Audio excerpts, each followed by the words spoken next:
usilovať v najbližšom období a v najbližších rokoch. Takže ja to podporím samozrejme. Ďakujem pekne. Pán poslanec Mičovský, nech sa páči. Ďakujem za slovo. Oceňujem, Štefan, že si ocenil tento návrh. Ja sa tiež pridávam k tomu.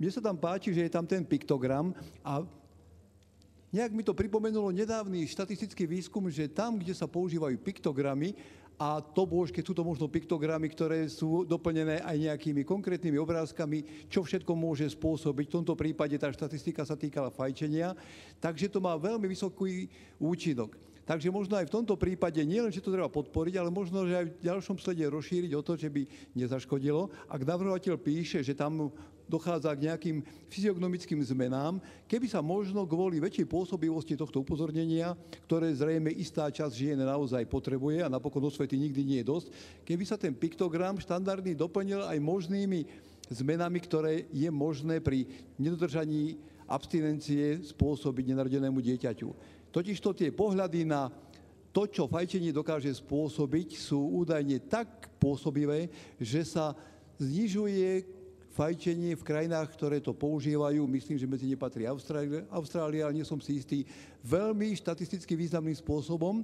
Takže aj v tomto prípade by nezaškodilo, keby sme možno k peknému piktogramu priložili aj menej pekný obrázok toho, čo môže mamička dieťaťu pri takomto postupe, že by teda počas tehotenstva pila alkoholické nápoje spôsobiť.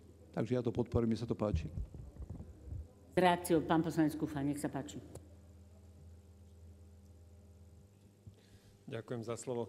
Myslím, že ten piktogram je taký zjavný, veľmi výstižný. Tehotná mladá mamička a takto škrtnuté krížom cez. Je to veľmi také výstižné. Samozrejme, mohlo by to byť aj tým sprievodným slovom, len už väčšina ľudí je taká pohodlná. Mnohé veci si neprečítame na tých etiketách. A toto, keď bude také označenie tým obrázkom, tak je to veľmi také výstižné a má vypovedaciu hodnotu. Ku kolegovi Vilovi Novotnému, áno, tie potraviny sú veľkým ako problémom, aj tá obezita. Jednak nezdravý spôsob tej životosprávy a tie potraviny. My konzumujeme nadmerné množstvo potravín a navyše konzumujeme potraviny také, ktoré by sme ani vôbec nepotrebovali konzumovať.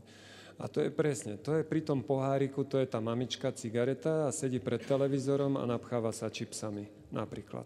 Hej. A to ide ruka v ruke. Samozrejme, drogy sú negatívnym faktorom. V tej rozprave som to nespomenul, a tebe ako lekárovi však to nemusím pripomínať. To je samozrejmá vec, že aj tá droga negatívne a stresujúco priam pôsobí na to dieťatko. Ten výskum prenatálneho obdobia, ktorý v súčasnej dobe je veľmi zaujímavý, tie výskumy, nebudem mať na to čas, v tej rozprave som to nespomenul, ale tie reakcie detí jednoducho bez pochyby tu nás sú, tá technika ide dopredu a v podstate to prežívanie, psychológia preniká aj do prežívania ešte nenárodeného, ale počatého dieťaťa. K tým potravinám nedá mi, aby som nespomenul, to sú tie genetické modifikované osiva a možno dorábané práve potraviny, ktoré sú z geneticky modifikovaných osív. To je čosi veľmi tiež nezdravé a spôsobuje zvýšený výskyt rakovín. Toto by sme mali tiež niečo. Vyhlasujem všeobecnú rozprávu za skončenú. Pán navrhovateľ, chcete zaujať stanovisko? Nech sa páči, máte slovo. Ja len veľmi stručne som sa chcel poďakovať kolegom, ktorí vystúpili či v rámci rozpravy alebo faktických poznámok. Ono je pravdou, že keď si pozriete